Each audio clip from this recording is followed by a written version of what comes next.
Certainty of death, small chance of success.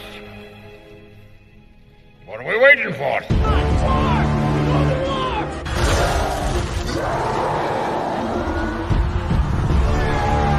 Fellas, I feel this is my lucky day.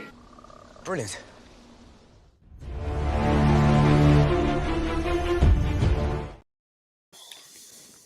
And welcome to another episode of Rankum. It's going to be a fun one today. Been popping up on the poll a lot, finally getting around to doing it. From our classic comedies, it's all comedies before 1970. We've got a great panel. It's been a while since you've seen them, but we've got Kirk here. Kirk, how's it going? Really good, Malcolm. Thanks for having me back. I'm excited about tonight's show. I know there's at least a contingent of your audience that aren't big fans of classic older movies, so hopefully tonight we give them some ideas and a place to at least get started. Yep, we've also got Maria here. Maria, how's it going? Very well, thank you. Thank you for having me on. I'm excited to talk about the movies that I love and I know really well because I'm that old. Before 1970s is my favorite area, so I'll be good. And last but not least, we've got Jeremy here. Jeremy, how's it going? Oh, it's going great. I'm so glad to be here. It's been a long time since I was on Rankum or any shows like this. So I'm really excited to be back. Really excited to be talking to you, Kirk and Maria. And it's going to be a lot of fun. And there's nothing I love more than talking about classics. And like Kirk said, you know, maybe we'll have some good ideas for some movies that maybe some people haven't seen. So that's always fun. You know, and this one really excited me because it gave me a chance to experience some for the first time. Kirk and Jeremy both gave me suggestions of stuff to watch, and also Dan also gave me some suggestions. Some of them I watched, some of them I just sort of watched what I could find. And there was, I watched a good chunk of the road trip movies for this, but we're going to go to Kirk. For, what is your first nomination for this? Okay, first one, I'm just going to throw out this is probably my favorite comedy of all time. I'm going to go with, let's see, from 1968, The Odd Couple, starring Walter Matthau and Jack Lemmon. Like I said, this is my favorite comedy. I think the all-time great comedy duo. Just as a straight comedy, this movie is just the way they play off each other is fantastic. The back and forth, the way the two characters are fleshed out, and the way they interact, the friendship, the relationship between them is so good. Everything about this movie, the set design is funny. You walk into Oscar's apartment, or Felix's apartment, Oscar's apartment. You see just the mess he's made and how the dartboards on the darts on the wall and the clothes everywhere, and then the way it changes once they move in together. So many little subtle gags like that. Great supporting cast. Limited screen time, but the supporting players are also very funny and do a great job. Great script. And I just think it's one of the all-time great. And I don't know how many color movies we'll get to talk about tonight, which is fine. There's a lot of great black and white ones we can put on this list. So just a little later in the era we're discussing, but definitely I think worth being on the list. Maria, what do you say about The Odd Couple? I like it. It wouldn't have made my list because I'm more in the I like happy ending romantic type things. I mean, it's a good movie. I'm not saying it's not, but that wouldn't be one I'd nominate just because of my preferences. But it's really good. I mean, I don't doubt that it could, be part of a big 12 there. I mean, it's Jack Lemmon, Walter Matthau. I mean, at their peak. So pretty funny. Jeremy, what do you say about The Odd Couple? Yeah, I made just a list of 12 for myself to just kind of gauge what I had, and this was number 3. This is one of my very favorite ones too, Kirk. It's an adaptation of Neil Simon, probably the best Neil Simon movie, and there are some great ones. Walter Matthau was in another one called Plaza Suite, which I love, and then of course this was adapted to TV a couple times. There was a pretty great sitcom in the 70s of this, but nothing ever is going to live up to Matthau and Lemmon, just their chemistry and everything they brought to it. And I just think there's a little more seriousness, especially with Jack Lemmon's character, who's, really suicidal at the beginning of the movie. It really deals with some heavy stuff, but it always leavens it with humor in the best way. So I think it's really one of the great 60s comedies for sure. Yeah, this is one of the ones that I watched specifically for this because I haven't seen this before. I was more familiar with the TV show. Like I think I watched all the seasons of the Matthew Perry and Thomas Lennon version of The Odd Couple. I actually I really enjoy it, and it's definitely a common theme, especially with these earlier comedies. Like the comedy is much more subtle than the stuff you get now. And I mean, the first couple I watched, I was completely thrown off by it. There's like, oh, this is probably the style of comedies that I'm probably going to be seeing this week. But I didn't really enjoy The Odd Couple. And yeah, it's an easy yes for me. So The Odd Couple is going to make the list. Maria, what is your first nomination? Well, I forgot to say I do have The Odd Couple on my board. Oh, there you go. I did have it written down, but I was like, no, if I ran out of everything else, but then I found out dozens of things I love. Some Like It Hot is going to be my first recommendation. I still laugh out loud hysterically at that movie. I cannot get over how well they did that. I mean, Marilyn Monroe, I guess, was a problem at the time. Who knows? But I love her. Problem, whatever. She's great in that, and Jack Lemmon and Tony Curtis dressing as women, behaving as women, and then he wants to still romance the girl that's been hurt by the saxophone players, and he and then to get rid of to get rid of Jack Lemmon, they pawn him off on Joey Lewis, and I mean, at the end, I'm a man. It doesn't matter. It's like, oh, it probably Nobody's will. perfect. Yeah, nobody's perfect. So it was a 1959 movie that when I was growing up, movies were on. There were three channels. There were no repeats. You watched it every Saturday. There was a hodgepodge of movies and crazy stuff. The Bowery Boys, Abbott and Costello, etc. And they'd always show black and white movies. And this is just one of my favorites. I've just seen it a million times, and I love it still. I can still laugh out loud at many of the things that happen in it. So, anyway, that's my nomination. Jeremy, what do you say about Some Like It Hot? Absolutely. Some Like It Hot is number 5 on my list. So this is way up there for me. This was Billy Wilder, just in an absolute peak in his career as a director.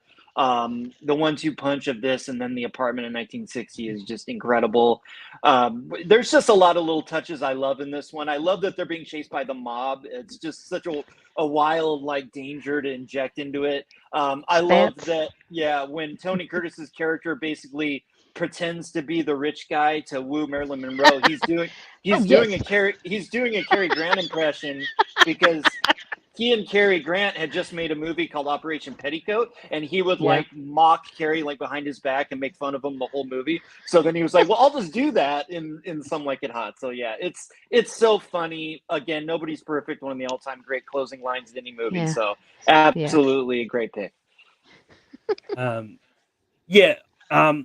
I haven't. This is actually one I haven't got around to yet. This was going to be the next one I watched if I had time. But it's also one of those ones that I did say to myself, like, if there's a big one that people come up and they sort of sell me on it, I'm probably going to give some blind yeses here, just because there's a lot of movies to go through, and there's a possible to watch all the big ones in a week. But I'm definitely going to try and get. Oh yeah, it's definitely one I'm going to try and get to as event still, because I'm gonna say yes to this. But really now I know I've seen that closing scene so many times. I've still not got around to actually seeing the movie. But Kirk, what would you say about Some Like It Hot? Oh yeah, definitely. There are a couple of Billy Wilder movies that could have made the list for me. I think this one's definitely the most deserving. I mean, like Maria mentioned, Billy Wilder and Marilyn Monroe did not get along. It was not an easy shoot for them. But whatever he did with her work, because she is legitimately funny. But she's also very funny in this. Like she is, some of her line delivery is just laugh out loud funny. And I think Jack Lemmon 2 for 2. If he's in all 12 of these movies, I don't think I would be able to complain. Because I think that just shows his range as a comedic actor, just for how. And he gets into it. He wants to be. He's like, well, he's gonna pick me up. Am I gonna look pretty enough? And I was like, that scene towards the end with her dancing, and he's just Joey Lewis. He's just still into it. I love that the rose movie. there, it's fantastic. So, but no, I think this is just a very solid. I think when you think classic comedies, this is probably one of the first half dozen or so movies that come to your mind. So definitely has to be on the list. But that Some Like It Hot is going to make the list. And Jeremy, what was the first movie you're going to bring up? Well, Maria was saying she loves like the lovey-dovey romantic comedy type ones. So Some I'm of going to them, throw yeah. you a bone. I'm going to throw you a bone here, Maria. This is a movie I had never seen. Somehow I just always missed it until this last Christmas because it's technically a Christmas film, and I was just obsessed with it. I probably watched it like 4 times over the holiday this last year, and that is 1940s The Shop Around the Corner by Ernst Oh Lubitsch, yeah, which yeah. stars James Stewart and I'm blanking on Oh, his name. The gentleman that plays the wizard in The Wizard of Oz, Frank Morgan, I believe. Frank Morgan, Yeah. yeah, But yeah, yeah. this movie, It's it, good. it's so funny and romantic. If you want to know what the plot is, it was basically remade as the movie You've Got Mail, but I was this just gonna one say takes this is place. kind of a remake, Yeah, yeah. yeah, yeah. So, but this takes place in a shop, and Charming. I believe it's Yeah. in Hungary. And basically, there's James Stewart's like the co-man. He's like the main manager. Frank Morgan runs the shop, and they have a new girl that comes in there, and of course James Stewart and the girl don't get along at all, and they hate each other, but they're secretly writing letters to pen pals that they're like in love with and haven't met yet, and of course it turns out that they're writing to each other and not knowing it. So there's a great mannered comedy of manners with that, but it really is a romantic film. The final scenes of them finally, finding their love are just really romantic and wonderful, really well written, great script. But there's also really dramatic arc for the Frank Morgan character that again goes to like a suicidal place that really gives some more weight to the movie. And it's one of those early 40s screwball comedies that it just really, really works. One of my favorites in that genre. Gotcha. I'm Yeah. with you. Unfortunately, I haven't seen this, and this is one that I'm not going to give a blind yes to, just because. Sure. I am familiar with the episode because of You've Got Mail. It's just it's one of those ones that I think this is one I need to see just to see it on how well I like, because I know some people that have seen it are saying it's better than You've Got Mail, but it's just one of those Yeah. ones I want to actually watch myself. But if it makes the list, it makes the list. But Kirk, what do you say about The Shop Around the Corner? I have also not seen this one yet. It's one I've been wanting to Okay. get to. I'm trying to get through as much Jimmy Stewart as possible over the past year or so. Just haven't hit this one yet. But I have no problem making it. It's but based on Maria's reaction, I think it probably will. But I have no problem with that because if you're going to do a classic comedies list, you have to have Ernst Lubitsch on it. So Yeah. this is, no problem with it. This being the representation for him. And Maria, what do you say about The Shop Around the Oh, Corner? it's cute. I mean, it's not as cute as the new one because it's more. I think all the things that happened before, like the '70s, even are they have weight to them in some way. Like he says, suicidal characters and stuff like that. Where it's like today, would you put a suicidal character in a comedy? Maybe not. But it's good. It's charming. Is what I would call it. Charming. It's a Jimmy Stewart's just perfect, and the whole Absolutely. situation is neat. And the shop girl coming in, and they hate, like you say, they hate each other. And then of course, the big reveal. Oh yeah, it's you. Oh yeah, it's you. So yeah, I think it's neat. I love it. I love the newer one better because of just modern times and stuff. But I mean, it's still great, and it's still worth Yeah. watching. So just to see how it all started, basically. So So that's yes, I'm guessing. yes. Oh yeah, sure. Oh, Yeah, thanks, Maria. Appreciate it. I would never say no to and- that one. I mean, I'm Yeah. probably gonna have trouble saying no to I'd any be of them. okay if you said no. I'd be okay with it, but I appreciate it. Well, it's all good. I just wanted to be sure, but Yeah. I got so many on here. I don't know. but with that, it's on to me, and I'm going to bring up one that is probably a little bit lesser known, because I think it's one I think it's hard to find, but it was actually thanks to Rachel Silverstream that I was put onto this one, and it's the movie called The Court Jester, and Danny Kaye. and it's one of those ones that like when I watched it, it's like I was really charmed by it. Like I really like these crazy comedic musical type movies, and I think it's just one of those ones that I think is just a really good story and all that, and yeah. I actually wish I'd rewatched it for this because I don't really remember a lot about it, but I remember It's really funny. loving it the first time I saw it, and I do, yeah, and it is really funny. But Kirk, what do you say about The Court Jester? This is another one I have not seen, so I have to sit this one out. I've heard good things, but another one I have not gotten around to yet. But Maria, what do you say about The Court Jester? I love it. I love Danny Kaye in anything. I mean, I think he's just phenomenal. And a great guy and a good dude in real life. But this one's fabulous because the pellet with the poison. Yeah. The pellet with the poisons in the vessel with the pestle. The chalice from the palace has to prove that it's true. I mean, there's all kinds of, they got this big machinations they're going to do. It's a bunch of comedians, too. I can't remember the lady's name. I was racking my brain, and she's been in other things. I know she's important. Glynis Johns, I think. Yeah, I love Jones? Glynis. Yeah. She's great, yeah. And it's just so funny. He's out of his element, but as a court jester, but it's all slapstick. It's all funny. It's not there's no somebody with suicide in mind, but there's always a plot. Mm-hmm. But yeah, it's really funny. If you like Danny Kaye and you know anything about Danny Kaye, he's really a very funny comedian of the time, and physical comedy mostly, and it's great. It's just great. I have it. In fact, I have it right down here on my list. Jeremy, what do you say about the court jester? My hat's off to you, Malcolm. This is actually one that I forgot about when I was making my list, but it absolutely deserves to be here. When I was a kid, I would get a lot of classic movies my dad would rent from the library and stuff, and Danny Kaye was a favorite. I remember this and Tom Thumb and lots of different movies. Not Tom Thumb, but Thumbelina. Hans Christian Andersen. Christian Andersen, yeah. But there were a lot of Danny Kaye, White Christmas, of course, but yeah, this is, I think, his best. I think this is him absolutely his best, and I think that the madcap, verbally dexterous kind of thing that Danny Kaye did was definitely something that would influence, forward to people like Jim Carrey and all kinds of different people. There's comedy owes a lot to Danny Kaye, and this movie, don't think of it as an old movie. If you haven't seen it, just watch it. It's so funny. In color. It's in color. It's so well paced. It really holds up today. And it's kind of fun to have a comedy set in like the medieval period. That always kind of gives a different little vibe to it. So yeah, absolutely yes for me on this. Great catch on this one, Malcolm. Yeah, it's one of those ones that I wish that these old movies are more widely accessible. Yeah. There's a lot of them. A lot of studios don't put them on their streaming service, even though they own them. But Kirk, what is the next movie going to nominate? I'm trying to narrow it down. I know who I want to nominate. I just don't know which movie. I'm sure Jeremy knows, or anybody who knows me knows I'm on a classic comedy list. Knows who I have to try to put on here. Got to be the Marx Brothers, and I think the movie I'm going to put up there is Duck Soup. I think that's their funniest movie. And I think just as far as just like foundational, influential comedians, these guys are I think it for the 20th century. I think you see the roots of so much comedy that comes through the rest of the century from them. You have Groucho with the one-liners and the wordplay and the quick wit. You have Harpo, who's just an agent of chaos. He's a living cartoon character.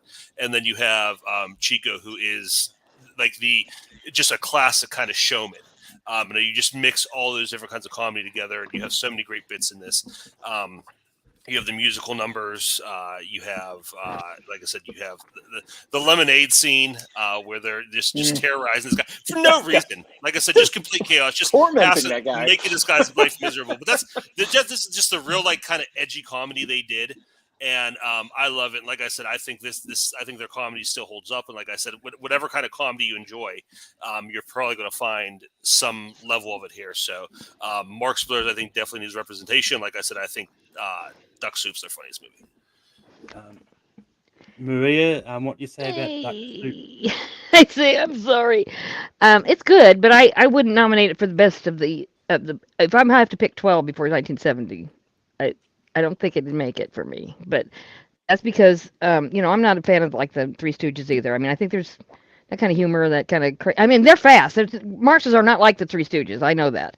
They're funny. They're very funny. And Groucho was, of course, just outstanding in most everything. But I've got so many movies that I want to, I think theirs is kind of like it's like a TV show that goes on for like an hour and a half. But I mean, it's not like it's not a deep plot like or sketch anything. Sketch comedy. Yeah, sketch comedy. Exactly. That's what I was trying to get to. And I thank you for that help. That assist. Of course. There's so many others that I hate to do that to you because I don't like to be the person that rains on anybody's parade. But it's okay. I mean, I'm sure it'll go anyway. But it wouldn't be in my top. Sorry. I'm gonna say Jeremy, no. what do you say about Duck Soup? Oh, I agree with Kirk that you have to have the Marx Brothers on the classic Okay. comedies list, and I think that Duck Soup is a great one.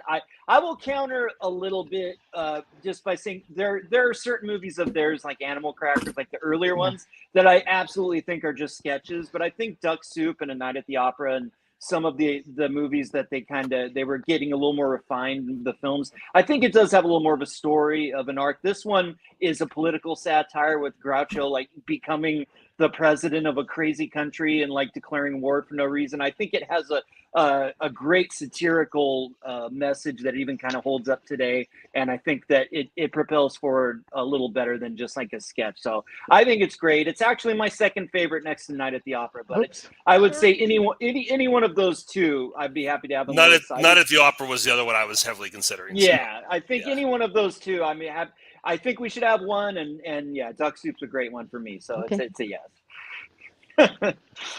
Yeah, I knew I was going to watch one of these Marx Brothers movies for this, and Duck Soup was the one I chose. Great. And yeah, I loved it. I probably Madcap. not as high on as you guys are, but I do think it's a really good comedy. One of the it definitely is a really it's a really good representative of, especially for the 30s sort of comedy, especially with Mhm. them Chaplin and that kind of stuff. And I think they did it really well. So it's an easy yes for me for Duck Soup as well. So Duck Soup is going to make the list. And Maria, we go back to you. What is your next nomination? Well, I'm going to skip up about 6 or 7 years to my second favorite movie of all time. Mm. I always laugh. I love a movie. It's funny and I love it. I always have to laugh about it. It's Barefoot in the Park by Neil Simon, starring Robert Redford and Jane Fonda. And I have watched that. I still get a great laugh out of it. I mean, it's just Neil Simon's dialogue in any movie he's ever written or play rather, movies too, is just so snappy and good. I mean, it isn't like the Billy Wilder, His Girl Friday type thing, but it's still. I love the way they talk. The things that they say, the asides that they give. I think I died and went to heaven, but I had to walk up. When they're going up to the apartment on the top floor, and Jane Fonda's so naive. Way before any controversy with Jane Fonda, please give her a chance. She's really, really funny in this. And Robert Redford is really good too. I mean, they're all good. I mean, there's a lot of people in it that I can't remember any names. Is it Celeste Holm that's her mother or somebody like that? Yeah. But I can't remember honestly. But it's just really, really good. He's a young lawyer, and they get married, and they're in their apartment for a few days, and then finally comes to them that she's picked a horrible apartment. I mean, it's got the bedroom. You can only put a bed in it, period, and it's still you can't get around. And there's holes in the ceiling and all this stuff, and he's very not high on it. She's trying to be positive and optimistic, and then they have problems, and it's really cute. It's really cute. It's really funny, as well as cute. So that's my second one, or whatever number I'm on. But Jeremy, what do you say about Barefoot in the Park? I really like Barefoot in the Park. Like I said, there's a lot of great Neil Simon adaptations from that era. This is definitely one of the really good ones. But I'm sorry, we're just talking about only 12 movies. We do already have a Neil Simon, so I think I'm just kind of barely going to have to say no on this one. I think it would definitely would be like a top 25. But no disrespect to the movie, it's terrific. And if you haven't seen it, I'm glad that Maria mentioned it because it's definitely worth seeing. And yeah, especially if you're like a young married couple, I think this is probably really funny because it just really deals with that whole phase of life in a really funny way. But yeah, as someone who is not a young married couple or even in any kind of relationship, I actually watched this for this week as well because this is one really? that I saw because I remembered Maria and I think even Dan was hyping it up on when I did tournament fights before Redford where this came up and I think this was really charming. I didn't expect to enjoy it as much as I did, but it was just a lot of fun. Just having the people complain about climbing up those 6 flights of stairs was just kind of like nowadays The telephone guy, like halfway up. but Yeah, I'm actually going to give it a slight yes here. But Kirk, what do you Oh, say about perfect. Barefoot in the Park? Thank you. I think I'm going to have to echo what Jeremy says here, just because, like I said, we have Neil Simon. The list is almost filled up. If we were doing romantic comedies, if that was Yeah, that's for sure. if that was just the topic, we had it narrowed down. I think it would definitely be able to go on there. But this is what I think, just because of where we're at in the list and what we still have to get on here. This is what I would also pass on. But Okey-dokey. with that, unfortunately, it's not going to make the list. Jeremy, we go back to you. Well, I'm going to do one that I'm not sure everyone here likes, but I have to at least make the argument for it because to me, it's a defining comedy. I actually think we're going back to the same year as Barefoot in the Park. I believe this is also '67 or might have like been fully released in '68. But yeah, I have to go with the man that in my mind invented spoof comedy and satire and has a big part in my life. And his first film, that is Mel Brooks, The Producers. I think this Oh, yeah. movie is still really funny. I think that Springtime for Hitler in Germany. alone for the performances of Zero Mostel and Gene Wilder. Oh, yeah. Gene Wilder in a tremendous career of so many great performances. I still think this is one of his best. Nobody plays comedic panic and nervousness and really mental illness better than Gene does and make it funny. When he throws the water in his face to calm him down, he says, "I'm still hysterical and I'm wet." Is just an all-time Gene Wilder moment, and just it's such an ingenious plot. That they're trying to have an intentional Broadway flop so that they can keep all the money from all the backers because they have like 300 backers. So, if it makes money, like basically they're going to go to jail. So they need it to be a plot. So they find Springtime for Hitler. And it's just so funny. I think, some of the pacing and some of like the early scenes in the movie, you can see that Mel Brooks hadn't quite nailed it, like the pacing and the timing as he would later on in like Young Frankenstein and stuff. But I still think for the humor, for the performances, and for the iconic sort of influence that it had in the comedy world, I have to submit The Producers. But yeah, for the longest time, like I've seen a lot of Mel Brooks' movies.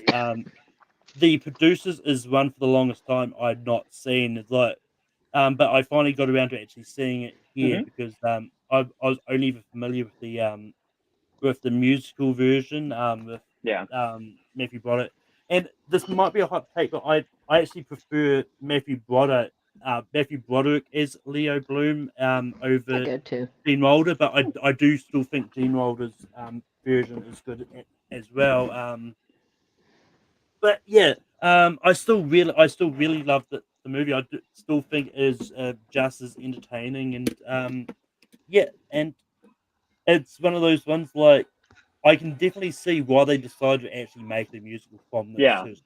It's definitely got that whole musical vibe of the whole like stuff they do in it. But and it was Mel himself who thought it should be a musical. He wanted it to be more of a musical at the time. So yeah, it was always kind of a part of it. But it's going to be a yes for me for the Producers. But Kirk, what do you say about the Producers?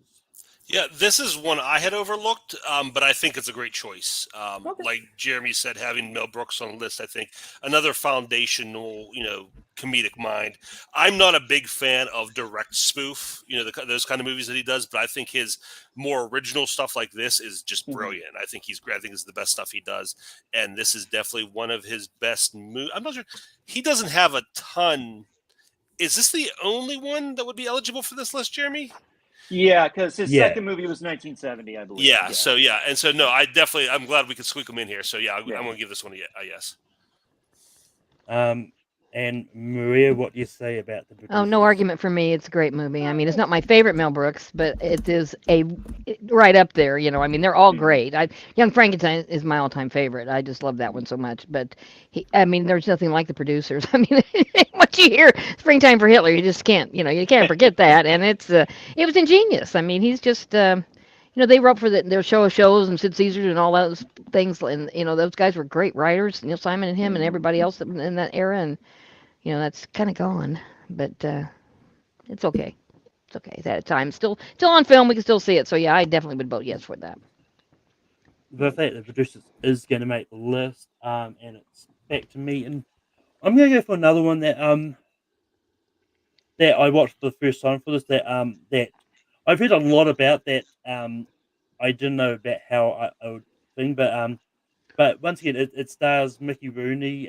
It's got a great bunch of people. Also, it does have Sid Caesar in it as well, and it's a mad Mad world. world.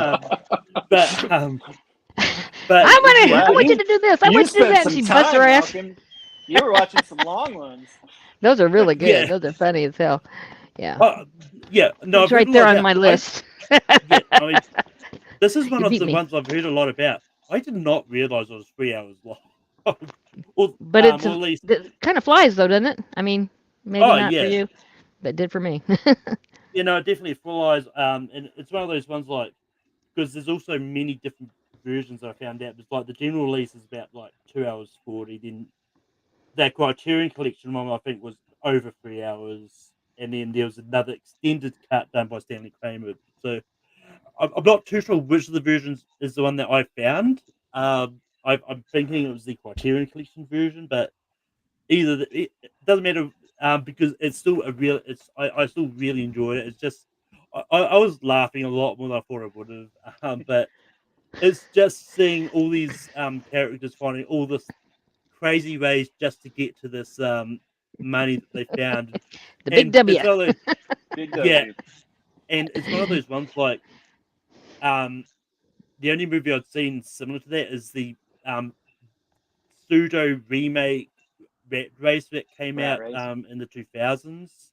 But I think this is the better one now I've seen. It was just a lot of fun. But Kurt, what did you say about it's a mad world? This one was borderline for me because it's just not my favorite type of comedy personally, but I definitely think it needs to be on the list because I think this type of movie should be on a classic comedy list. And I think this is the best example of it. Fantastic cast, top to bottom, and just the fact that it's 2.5 to 3 hours, however long it is. You shouldn't be able to sustain comedy for that long. That's just ridiculous that you would do that. And it sustains. It's like Maria said, it's well paced. It moves very quickly, and you're bouncing around from situation to situation, so you never get too worn out in anyone's scene. Which is, I think, a lot of those longer comedies at the time is the problem is they stuck in once they locked you down in one place and it ran out of steam. This movie never does. So yeah, I will definitely give this one a yes.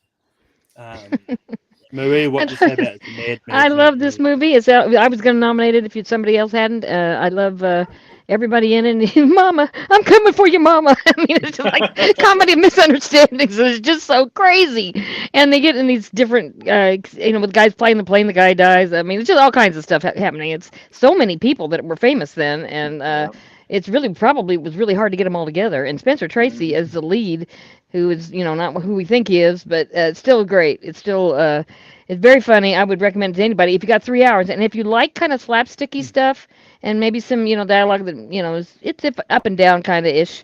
But, Jonathan Winters hates the mom and the mom hates Jonathan Winters. And oh my God, it's just crazy. So yeah, I would definitely give it a yes. And even if I hadn't, nominated myself, it's great. It's great. Yeah. But Jeremy, what do you say about some mad world? Absolutely. Look, the only reason I didn't have this on my list was because I was worried not everyone had seen it, and I didn't want to force them to watch a 3-hour movie. But that's the only reason, because this movie is incredible. One of the wild things about it is this is Stanley Kramer, who was a big, producer and filmmaker at the time, who did like Judgment at Nuremberg and stuff like that. Right. And here he is trying to make the most madcap, crazy, wild comedy that had ever been made. Pretty much any comedian, all of the comedians and comedic movie stars of the day are in this, and it's wild, it's funny. I think my favorite part of the movie is when Jonathan Winters destroys a gas station. He just goes hog wild trying to beat a guy up, and just tears, and it goes on for 4 minutes.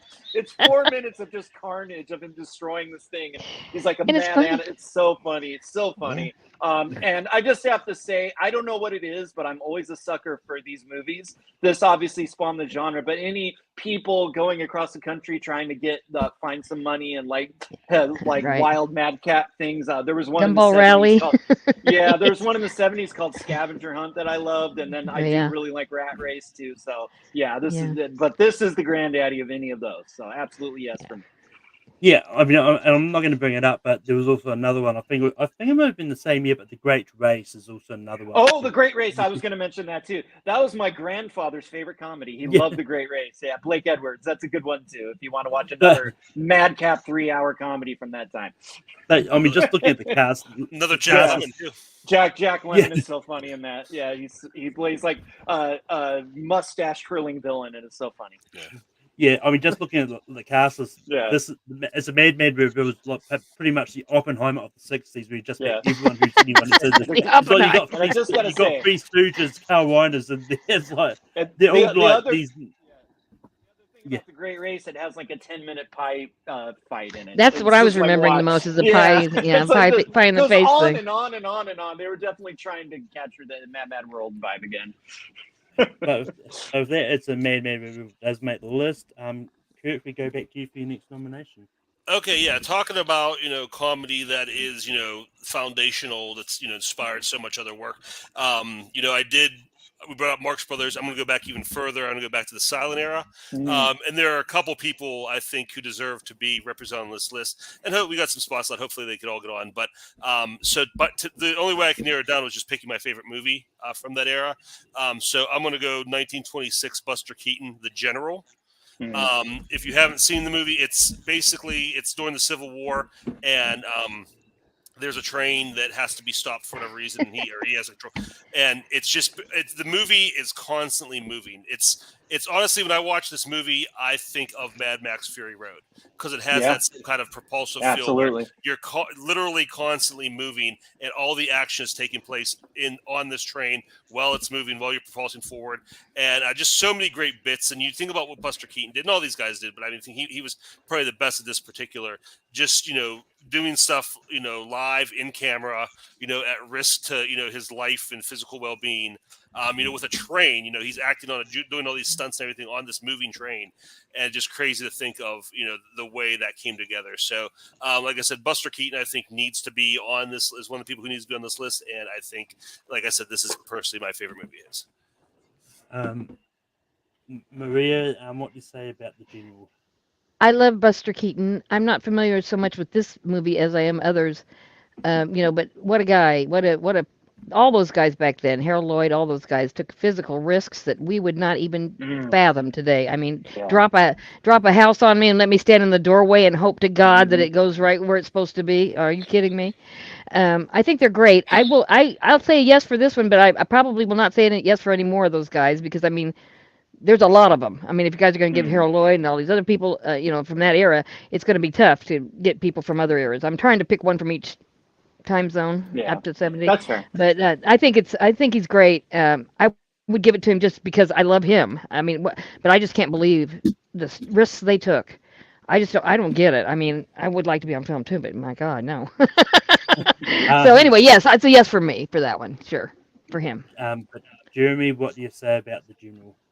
Yeah, I mean, we absolutely had to have some silent comedy represented. Oh, yeah, I was probably gonna do one next if Kirk didn't, but I think this is a great. Even if this is the only one we end up with, I think it's a great choice. Buster Keaton, maybe the most physically gifted of all those guys in terms of the stunts, the being able to do all of these different things while having a stone face the whole time. It's really iconic. Yeah. And I think there's more kinetic sort of energy in his movies than, say, Charlie Chaplin, that just really holds up, and the movies are really well paced. And I think this probably is the one to pick for me, just because it's an astounding work of cinema from the time that also is very funny, because Buster is funny and he's always plays these situations for comedy, but it's an incredible action movie.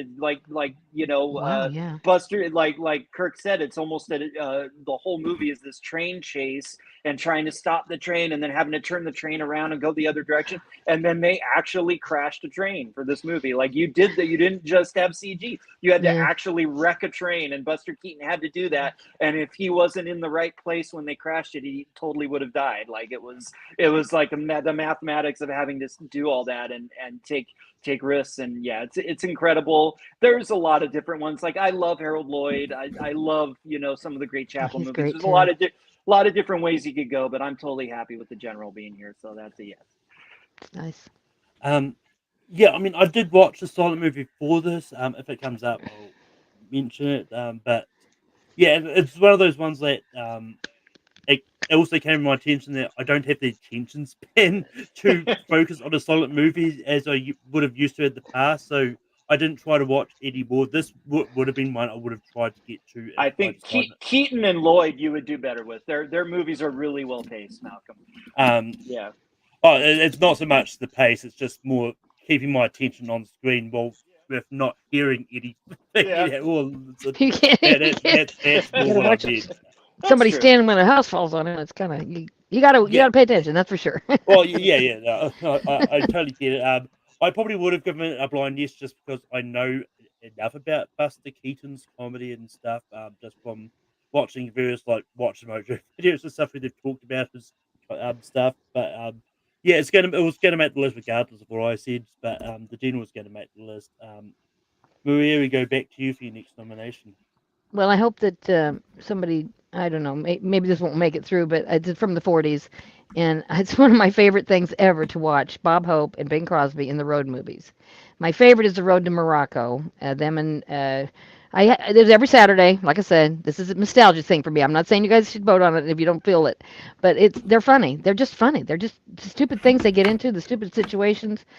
There's music. Dorothy Lamour is in there. I won a trivia match on Dorothy Lamour because nobody else knew who she was. But anyway, it's they have these adventures. They go to these places. Things happen, and hilarity ensues. If it wasn't for them, maybe it's not the right time of comedy for everybody. But I think they're hysterical. So I don't know. That's what I nominate. That's my 40s. Um, Say so. but Jeremy, what do you say about the Road to Morocco? I have to be really honest and confess there are a couple blind spots for me, and the Hope and Crosby films, I've never seen any of them. I think I saw like some clips, some pieces here and there when I was growing up, but yeah, it's a major blind spot for me. Also, haven't seen any of the Martin and Lewis films, so I think I just need to do like a marathon at some point Duos. of these things. Yeah. Yeah, I need to catch up, but yeah, the only reason I think I might say no is because we're running out of slots here, and I'm like Right. selfishly have a couple that I really want to get on here. So Yeah. just because I haven't seen it, and I'm selfish for that, I'll say no. But I'm sure it's great. Okay. They're iconic legends, and those movies were so influential in the time. Yeah. Um, I get it. but yeah, it's one of those ones that it was pure luck because I was at the library yesterday and That's awesome. looking for DVDs on Russell Crowe movies, but I came across a 4-pack of Oh, look at that! Oh and wow. it does have Road to Morocco on it. I watched it earlier today. I'm I, off I've got on the road to Morocco. I've got him halfway through Road to Utopia at the moment, Ah, but what'd you think of but him? What? yeah, but Road to Morocco is a lot of fun. It's definitely my favorite out of the bunch as Yeah. well. And yeah, and once again, just like the Marx Brothers in a way, a lot of Yeah. this it does come across as kind of sketch comedy type thing, but Right. that doesn't matter. It's still a really good movie. Like it's still a lot of fun. Like, and it's one of those ones like just because like it seems to be a lot of sketches, it doesn't mean it's not a movie. I've had Yeah. this I know. argument. I've had this argument of other things before with people, but I think like Bing Crosby and Bob Hope, I think they've got really good chemistry. They do. There and it's one of those ones like because there was supposedly going to be an 8th Road to movie, but Mm. because of Bing dying, they decided not to do it. Oh. Right. Which I totally understand because I don't see anyone else be able to do Right. have that same chemistry with Bob Hope. But yeah, I think Road to Morocco is a lot of fun. It's an easy yes for me. Okay. But Good. Kirk, what do Good. you I'm say glad you've about Road seen to it. That's Morocco? great.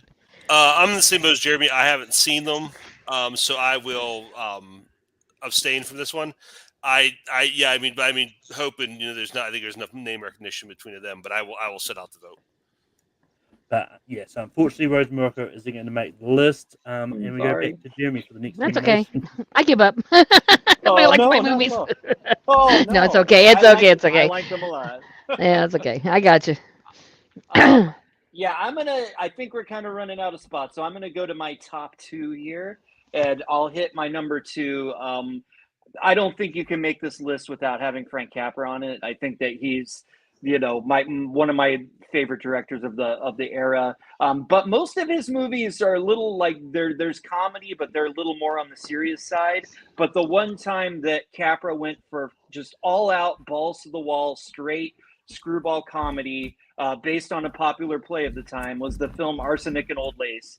And I have I that on just my think list. Yeah. from that era, there's just nothing funnier. It's a dark comedy. It's a Cary Grant plays a guy who is getting married, and he goes to visit his aunts, and it turns out these two lovely aunts that he have are serial murderers that are killing like these kind of homeless guys that come to the house, poisoning them and putting them in this window seat. And the scene where Cary Grant opens the seat just absentmindedly and sees a body in there, some of the greatest physical comedy like ever matched. And there's just so many weird things in this movie. You've got like the uncle that thinks he's Teddy Roosevelt and thinks that the basement of the house is the Panama Canal. And then you've got the other cousin that shows up who's like a gangster, and he's gone through plastic surgery to look like Boris Karloff. And in the original play, it actually was Boris Karloff, which was like the joke. But yeah, they didn't get him for the movie. And then his assistant, of course, is Peter Lorre. Who else can you have as like the horror movie assistant than Peter Lorre? It's just such a funny movie, and Cary Grant, like, he does that kind of comedy. Take Jim Carrey, anybody from any area, Jerry Lewis. Cary Grant matches all of them in Arsenic and Old Lace. So Frank Capra, Cary Grant, have to put this one on there. Yeah, those that played in Full Metal, remember the deep cuts around, probably have memories of watching this whenever it popped up. Unfortunately, it never popped up for me. I never got around to actually seeing it, but just because it does sound like something I will actually enjoy, I'm going to give this a blind guess because I've had a lot of people say how much they really like this movie. Like, even Cody Newbury does like this movie as well. Loves Like it, this, yeah. Wow. I think I've heard, I've heard him praise this Yeah. at least once. But yeah, Kirk, what do you say about Arsenic and Old Lace? Yeah, Jeremy's making my job easier because I'm probably going to have one more pick, and it's hard to narrow down. So he took one of my options here. Awesome. So, yeah, definitely yes for me. Yeah, Capra. He bordered on comedy a lot. I don't think he did a lot of straight comedy. I mean, this is obviously his broadest comedy. A lot of stuff he did had comedy in it. He had, really good comedy, sensibilities. But just going full force here. And yeah, Cary Grant, and just funny, knowing him from, or not knowing him from, but him being so connected with Alfred Hitchcock, for him kind of take those kind of ideas and make it a comedy and do the comedy performance. And you see so many people, modern actors, try to recreate what he does, and it's always honestly kind of embarrassing because it's very much his thing, and it's not possible to recreate it. So yeah, this is definitely yes for me. Maria, what do you say about Arsenic and Old Lace? Like I say, I had it on the board here. I was going to do it too. So you beat me. That's good though. I'm glad it's getting on there. It's really funny. I mean, Cary Grant he's really really good in it. I mean, you wouldn't expect him to be comedic because everybody remembers about him is nothing comedic. They say, well, what about North by Northwest? It's like, well, that's great, but he did other things. Give him a Houseboat, one of my favorites. They don't know that one either, but it's he can be really really funny. The one in the jungle with what's her face? I forgot her name. But anyway, you know what I'm talking about. The one where he's on the World War II on the Japanese island, and the girls are stuck there and they have to get out there. But anyway, it's really good. He's really a master of comedy, and nobody knows it. So this is great. Introduce everybody to it. So that Arsenic and Old Lace is going to make the list. We've got 3 spots left. 3 left. All right. And it's on to me, and on at least once. And I think I'm going to go for. I think I'm going to go for this one just because him playing multiple roles in this, I think, is amazing. I'm going Dr. Strangelove because I knew you were going to say that. Thank you, Malcolm. It's my number one. Thank you. I think Peter Sellers is a really great comedic actor. He's done a lot of great movies in this era too. I mean, the other one might come up later. I don't know. It depends on how far we go. But I think Doctor Strangelove is great, like especially with him playing multiple roles in this. I think, and it's also one of those ones like, just- I, no one would have expected to be Stanley Kubrick too, because I think it's, Yeah, that's out of his unless I'm range wrong about usually. being Stanley Kubrick, I've just made a fool out of myself. It's such a great movie, and I think it's George C. and there's Scott's hysterical too. Yeah, yeah, and incredible. there's a reason this gets talked about a lot. But yeah, Kirk, what do you say about Doctor Strangelove? Oh yeah, you guys are doing a great job just checking things off my list. Yeah, this is a great comedy. Just so ridiculous, and I think the ridiculousness of it reflects the ridiculousness of the actual situation, the absurdity of it. If you it's not a comedy, but there's a movie called Failsafe, directed by Sidney Lumet. And this That's a whole and different thing. yeah, Same but year, came out the yeah, same year. yeah. It's basically it's the Armageddon Deep Impact of And you're sitting there like 1964. this, like, are they Yeah, gonna, how's it gonna end? Oh my yeah. god, oh my god. I Yeah. think it's based on the same source materials. I It's love that essentially the same movie. story, but it's just a straight that one's just a straight thriller. But both great. But no, I digress. It's great cast. Sellers is great. I think Sterling Hayden and George C. Scott in their Oh, very Sterling Hayden, straight yeah, roles that's right. are so good. And the rumor, I don't know how true this is. The rumor is that they never told George C. Scott it was a comedy, and that's how he That plays it. doesn't So surprise me. yeah, so I think just the way this is, and just again, this is another one where it's like you have different scenarios bounce around different situations. So the movie's constantly moving forward, constantly things happening. But yeah, definitely a great pick. Definitely deserves to be on the list. Maria, what do you say about Doctor? Oh, it's definitely. I mean, Peter Sellers is great, but I think the whole ensemble cast. I mean, it's just crazy. I mean, if you watch it in depth, one time through, you're kind of like a little bit confused here and there, but then you watch it again and you keep wanting to watch it. You find something. I find things that I didn't really understand at the time when I watch it again. So I think it's really it's funny. I mean, there's just nothing like it. And George C. Scott, I just think he's hysterical, screaming all the time, doing the things he did. And yeah, I love it. It's good. Good idea. Yes. And Jeremy, what do you say about Doctor Strange? Oh yeah, like I said, this was my number one. I'm really glad somebody played it because I think I might have had my last pick with Arsenic and Old Lace, and now I feel very completed. Thank you guys. It's incredible. It's just amazing that Stanley Kubrick got the book that this is based on, and he was looking at to make a drama like Failsafe, but it just kept, because it's just so crazy to think about, just that we can just end the world, we can just all kill each other like in one day with these bombs that we have. He just kept laughing. He's like, this is so absurd, it's so big, all I can do is laugh at this. And he just decided it had to be a comedy, and it was like the most genius thing in the world, because this shouldn't be funny. Like Arsenic and Old Lace, it's really dark subject matter, but when you do it the way that they did it, and you really deal with the absurdity of all these male egos and how they're in charge of stuff that they shouldn't be in charge of, and they're driven by like their own like sexual insecurities, and just all of the absurdity of it. It's so funny, it's so great, and it has next to Nobody's Perfect, I think, another one of the all-time great movie lines ever, which is, gentlemen, you can't fight in here, this is the war room. You just can't beat that. So yeah, this, and Peter Sellers, I mean, I would love to put one of the Pink Panther movies on there, but I think this is the one. You get one Peter Sellers on there, and this has to be the one, I think. Yeah. And the other thing that always gets me about this movie too is, we're talking about classic comedies. It always blows my mind. If you showed me this movie blind and like didn't give me any context, and you asked me when it came out, I'd be like 1978.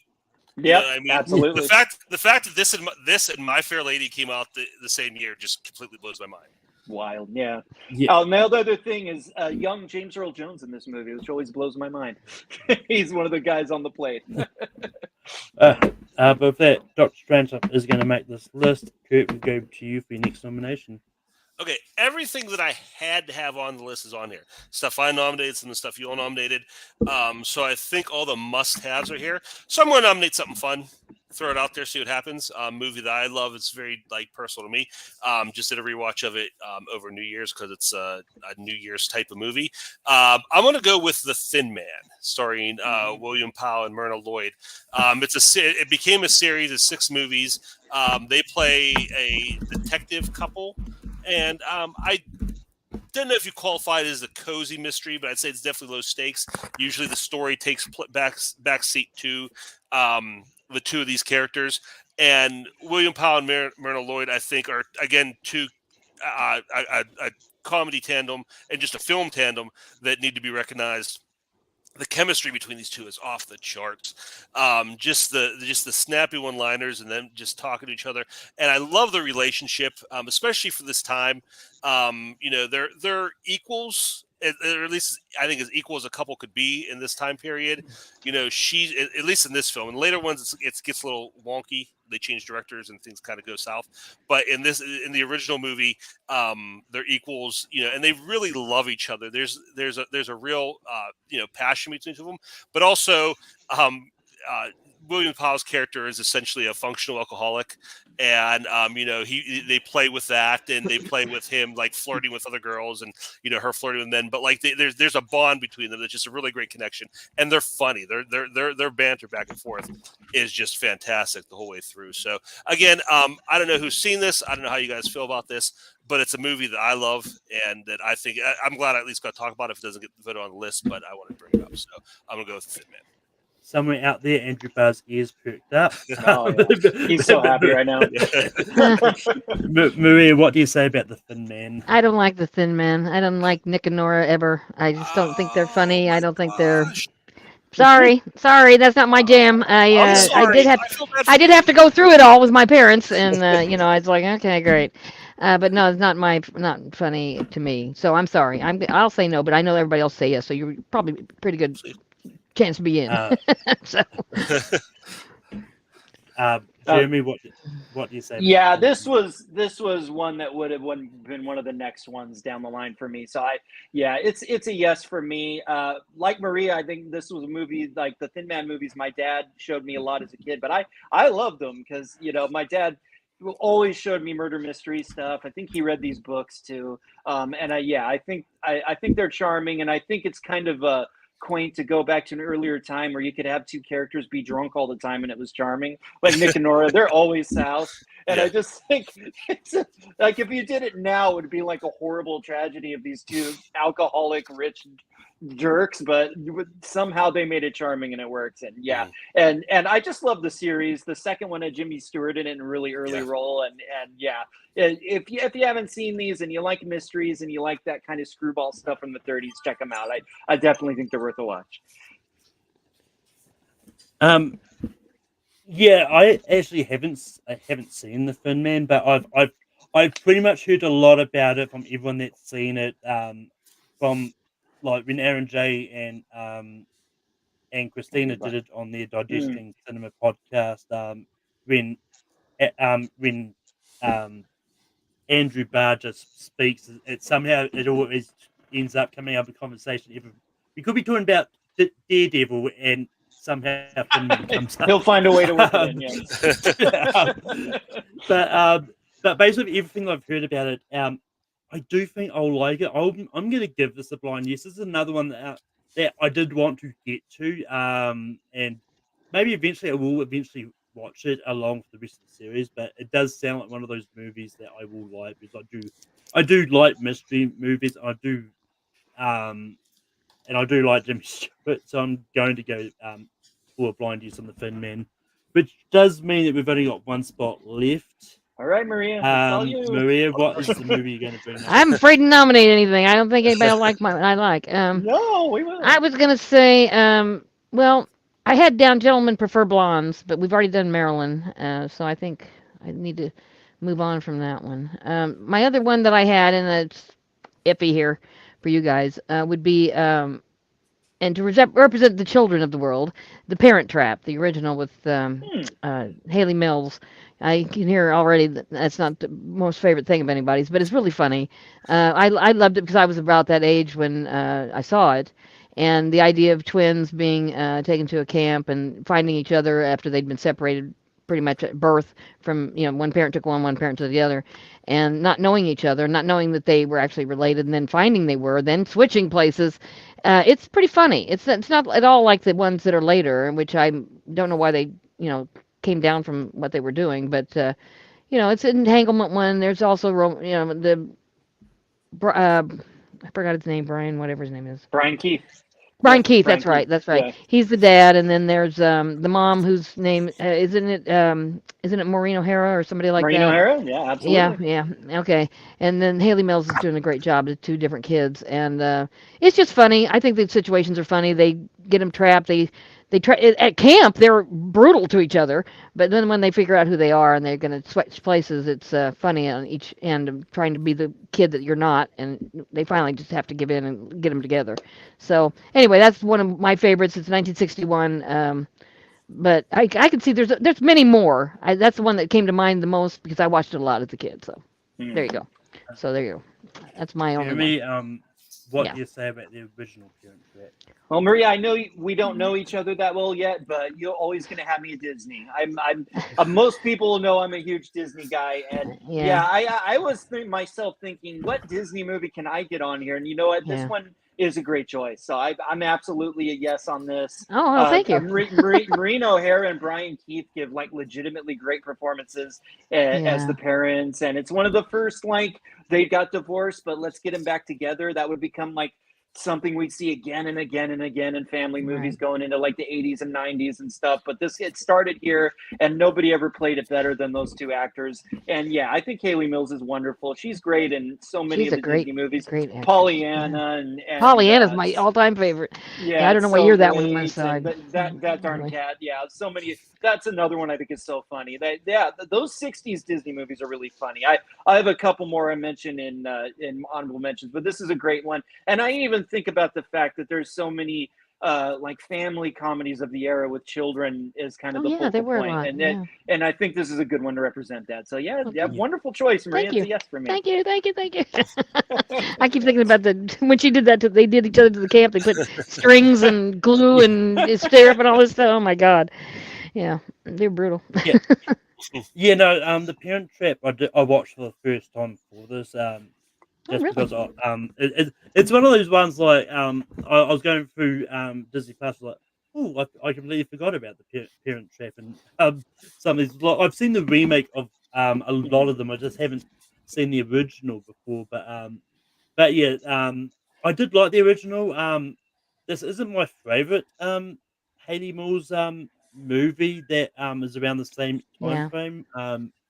Maybe if it gets back around to me, but that'll be my next one I'll bring up. But yeah, so I'm gonna give it slight no. But Kirk, what do you say about the Parent Trap? It would not be my choice, but looking the list over, we don't have any family comedy represented, Yeah. and I think that's something that does need to be on there. I think that's a legitimate subgenre that needs to be to show up on here. So I will, like I said, even though it's not a movie that I love, I'll give it a yes. Thank you. I appreciate that. But with that, the Parent Trap is gonna make the list, and it's gonna Yay, I close got out one. the list too. Thank you for cooperating. Thank you for your cooperation. It's a wonderful movie. They actually I'm old enough in my school. They showed that movie to us on like an actual old film projector. I'm sure you remember that, Maria. Where they Oh my God, we had one. Bring the projector in and have We like had- multiple reels. Yeah, I'll never. We used to forget watch that. Gene Autry and at Yeah, the house, and then it yeah. would stick and it would start We saw- burning, and he would go away. We watched a bunch of those old 60s Disney movies on that projector. Yeah. I tell you. There's something about them. They're fun. They're definitely fun.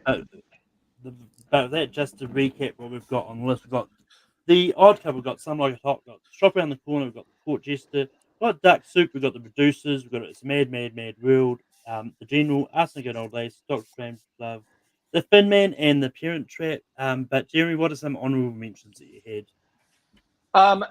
We got Cary Grant on there, but then probably the next one I would have done is Bringing Up Baby, which is another great Cary Grant madcap comedy. That one with Katharine Hepburn, who's just so funny in that movie. She's just like insane in that movie. It's a great 30s comedy. Let's see. I kind of love the Disney movie The Sword in the Stone. I think of the animated Disney I love movies. that That's too. one of the funnier ones. there were the Ealing British comedies, the Ealing Studios in the 40s and 50s, and Alec Guinness was in a lot of those. And I think Kind Hearts and Coronets is a really great dark comedy that That's a they good did. one, There's too. also Yeah. there's also the original Lady Killers. So yeah, I all of love the those. Lady Killers. Yeah, the Those original's guys. so good. Yeah. Have to mention these guys, Abbott and Costello Meet Frankenstein, the first That is great so good. horror comedy. I consider it a comedy because it's so funny. It's A Hard Day's Night, The Beatles. That's Me another too. one. I was And going to say then that one, but I didn't think you guys would go for it. and I'm just going to shoot off these last ones as fast as I can. The Bank Dick with W.C. Fields, A Shot in the Dark, my favorite Pink Panther movie. Sullivan's Travels. For Disney, Blackbeard's Ghost, another Disney one. That's right. I forgot that Capras, one. It Happened One Night. The original Bedazzled, a really underrated funny movie with Dudley Moore. That way better than the Brendan Fraser one, if you can ever see the original. And then I like the original Nutty Professor. I'll give that a mention. Fred McMurray. Yeah, for me, and this one came up on a few lists of classic comedies. I didn't bring it up because I didn't know if everyone would consider it a comedy, but I love Singing in the Rain. I think it's great. It's funny.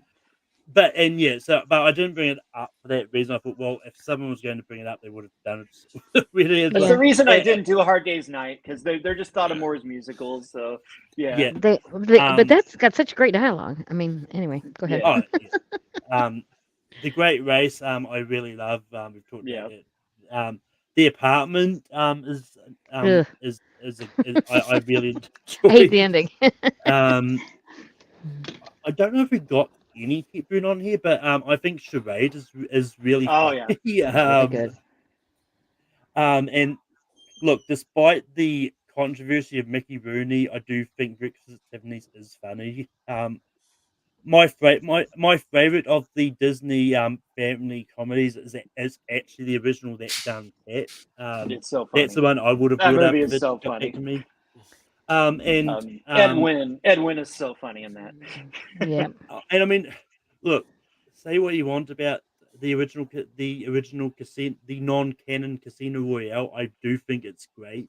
And even the original David Living Niven. from a Horror is fun. But Craig, what are some honorable mentions you had? We brought up, we have Shop Around the Corner, but I think To Be or Not to Be is also a really great movie. Somebody said Bringing Up Baby. I think I would like to have seen either the Hepburns on here with Bringing Up Baby or Death Set or Charade or Paris with Sizzles. My Beatles movie would have been Help. I like that. I like so that funny. better. Yeah, but it does bum me out that we didn't squeeze a musical on here. I think there should have been a musical. Yeah. But again, we talked about the Silent Guys. The Great Dictator would have been a Chaplin movie. Safety Last would have been my Harold Lloyd movie. You talk about those. The Lady Vanishes is a great Hitchcock dark comedy. Yeah, it was pretty funny. Yeah, and Malcolm, if you like movies about potential nuclear war where Peter Sellers plays 3 characters, check out The Mouse That Roared. Very funny movie. I've seen that. Yeah, it's very good. But Maria, what are some honorable mentions you had? I was trying to pick some that, but they have specific genres like Pillow Talk. I love Pillow Talk. It's funny. It's crazy. Doris But Day. it's a whole genre of those kind of movies with Rock Hudson, Doris Day, and different men and Doris Day and whatever. And there's like 10 of these movies that going out to the whatever era. But I like those kind of things. Houseboat I thought was really funny. I've got others that what I had on my thing here. The Pink Panther I was going to nominate, but you guys got me with the Dr. Strangelove. And Harvey, that's one of my all-time favorite Jimmy Stewart acting jobs. Wonderful. Because he's so perfect pretending that there's something there. I'm not that there isn't something there. I don't want to be that naysayer. But anyway, there's tons of them. I was looking through a thing here for the 40s stuff, and there's a lot in the 40s that I really I didn't even think about, and there was, I should maybe mention, like Operation Petticoat's really funny. How to Marry a Millionaire. Oh, that's so those good. girls so freaking desperate. So High Society, and Wonderful. the whole thing. So there's a lot of them, but you guys picked most of the greatest ones, and I think we've Yeah, I think it's a good list. I think it's representative of most things. So yeah, I'm glad it got the kids on there. That's what I was worried about, but that's it. So that's mine. And a couple that we got in the chat. Jonathan Peck brings up A Hard Day's Night, and he also Yeah, I mentioned it. and Richard he Lester, also yeah, we love him. he also brought up The Love Bug. Those are three. Those are three good ones too, Jonathan. Yeah, but that's another one that you could just go out with Fred McMurray. You could just keep on a train to. Yeah, you could do a list of just the Disney comedies for sure. Yeah. Yeah, I mean, it pained me not to bring up Love Bug, but it was getting to a point. I didn't want to bring up any more 60s ones, but it was getting to a point. Yeah, 60s was rife with stuff to look at. I find that to be really overwhelming, kind of. We've got a good mix of other decades, but now it's time to actually put these in a order. And so if you've got a Born Yesterday, I would say that real quick. Just really grab my board real quick. I'm sorry. Still good. So we're going to write down what we want at number 12. And just to recap what is on the list, we've got The Odd Couple, Some Like It Hot, The Shop Around the Corner, The Court Jester, Duck Soup, Producers, It's a Mad, Mad World, The General, Arsenic at Old Lace, Doctor Strangelove, The Thin Man, and The Parent Trap. But Kirk, what do you have for 12? For 12, I said The Parent Trap. Maria, what do you have for 12? The Thin Man. Jeremy, sorry. what do you have for number 12? I threw myself under the bus and said The Shop Around the Corner. But I also said The Parent Trap, so Parent Trap is going to be at number 12. Okay.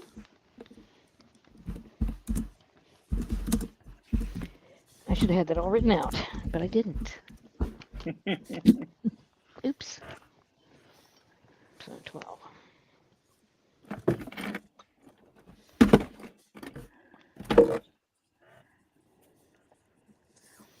But Maria, what do you have for 11?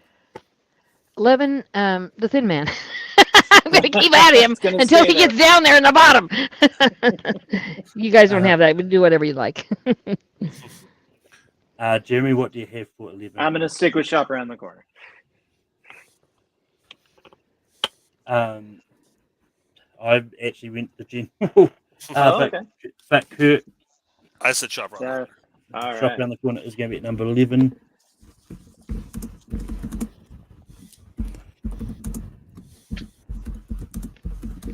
The number 1, that's going to be hard.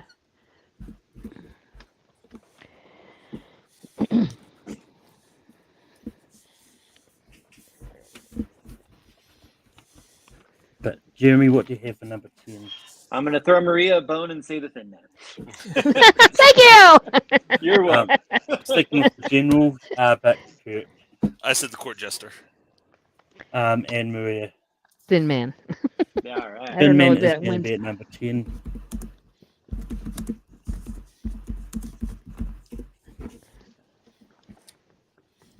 Made the top 10. I'm happy. Yeah. Yay. I got one in. I'm not that happy. Not kidding. It's okay. It's okay. It's fine. They made it. It's on the list. That's all I care about. I'm sticking with the General. Kurt. I'm going to stick with The Court Jester. Maria. Number 9, the General, I think is appropriate. Jeremy. Ooh, we have a situation because I said The Court Jester. Oh, well, whatever you want. So we've got a tie. We're going to go to the chat. And if the chat is still here, the General or the Court Jester, which the first comment I see pop up is going to be the deciding vote. Either one of them. Otherwise, I will set up a reel while we repeat. All right.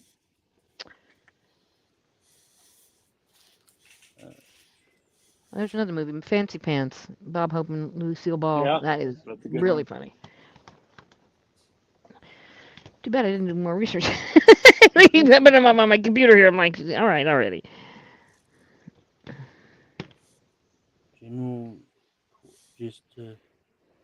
Yeah, I wanted to get a James Stewart on there, but there's quite a few. Even You Can't Take It With You is pretty funny, and of course Harvey. Well, his main thing is It's a Wonderful Life. Is that what everybody remembers him for, and that shows a lot of him. Not funny and the though. Hitchcock, again, and the Hitchcock movie. And the Hitchcock, Jesus, I hear that all the time. It's like, But, he's only in. No, he does funny things. It's honestly Absolutely. really but well, not hysterical. the The wheel is ready and it's spinning. I put multiple Spinning. slots on there just so it's not just like a half wheel. It looks like Court jester. on the line. What did All it say, right. court jester? Okay, I couldn't see. So is Yeah, general yeah, automatically 8, or do we vote again? But we'll vote again. Okay. Okay. Happen. All right. So what's left here? I need to get that list up. It was in the chat. I did think about doing that, but was like, no, we'll see what happens. If it's just another tie, then we'll see. But yeah, I want to go. Oh, this is rough. Well, I you know, like everything else is still here. Yeah, they're all so good. Yeah, I will go. This is the problem. I kind of think that might be a good place for that general guy, but I don't know. You guys will tell. I mean, that's a good. That's why I like doing these, because like some people may vote in a way that you may not think they'll go. But Yeah, I'm fine with that. Yeah. But Kirk, what do you have for 8? I truncated it, but I said Mad Mad World. Maria, what do you have for 8? Well, I think that's higher up. I think the general. That's a good place for the general. I mean, I'm Buster Keaton. We want to Jeremy. give him props, but we don't want to get crazy. I'm gonna go with the general. And the general. So right. it is.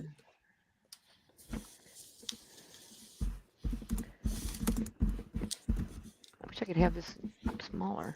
The stupid chat takes the whole thing.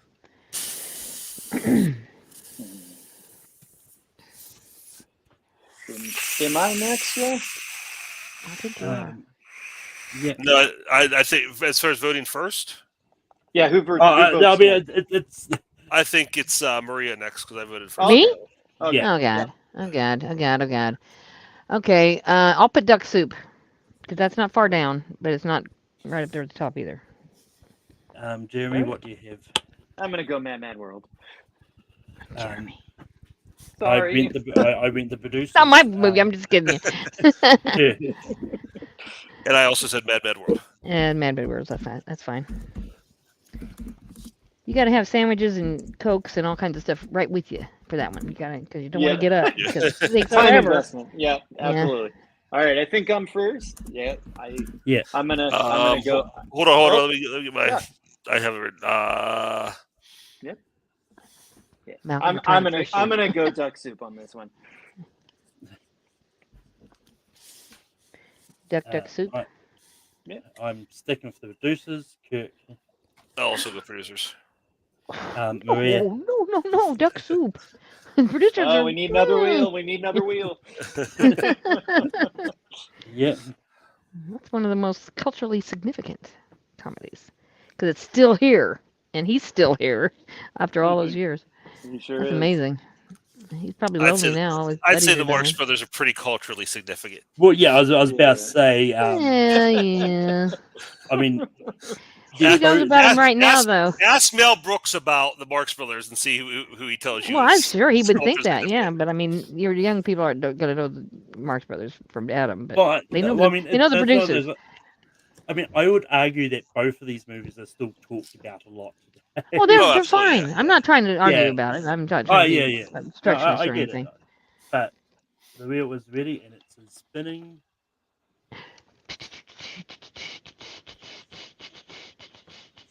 And Duck it soup. lands on duck soup. Okie dokie, Mickey. I mean, it's on the list, so we could be happy. I'd be happy if they would just throw them on there. I don't care. Yeah. We must pick. It is a cultural directive from Malcolm. You must pick, or people must know.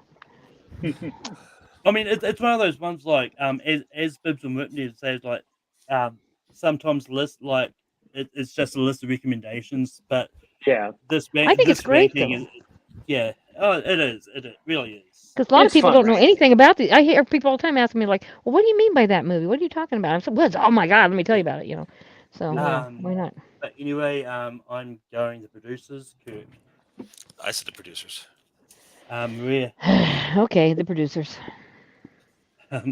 Jeremy. There's It made the top 5. I'm happy. The producer. yeah. I'm trying to remember what they all are now. Maria should be I think she's accidentally clicked out. But just to recap what we've got left, which I'll probably do when Maria jumps back in. We've got The Odd Couple, Some Like It Hot, Arsenic and Old Lace, Doctor Strangelove. Yeah, that's it. Some reason I thought there was more than 4, but Yeah, it's 4. I hit leave instead of chat, and it went bye. I figured that was the case. I'm sorry that happened. I apologize. But I was Kirk, like, what do you have for 4? Number 4. Kirk. Oh, Something Like It Hot. Oh, okay, good. Maria, what do you have for 4? That's fine. Something like it hot. Jeremy.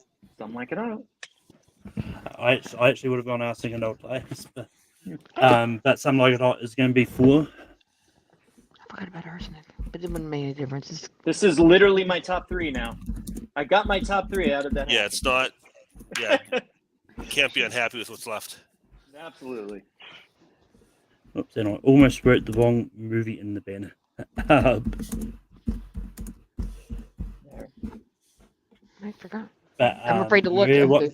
Maria, hit what this do you have for number 3? Number 3, I have arsenic and old lace. Jeremy. I have The Odd Couple. Oh, I forget. That's the one I didn't find. I've got Arsenic and Old Lace. Kirk. Arsenic and Old Lace. All right. But it is And this really, time, really fun. and this time, instead of going for number 2, we're going straight to number 1 because the other one comes 2 by default. Okay, so we're writing down what we want to be number 1. Yeah. Yeah. Okay.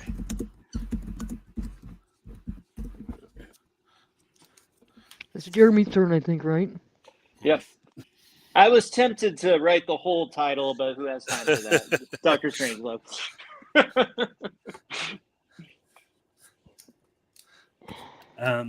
Yeah, I'm also going Doctor Strangelove. I said the Odd Couple. Ooh, nice. Doctor Strangelove and for Maria. me. Doctor Strangelove. That I can live with. Odd Couple's going to be 2. Doctor Strangelove is going to be number 1. Up there.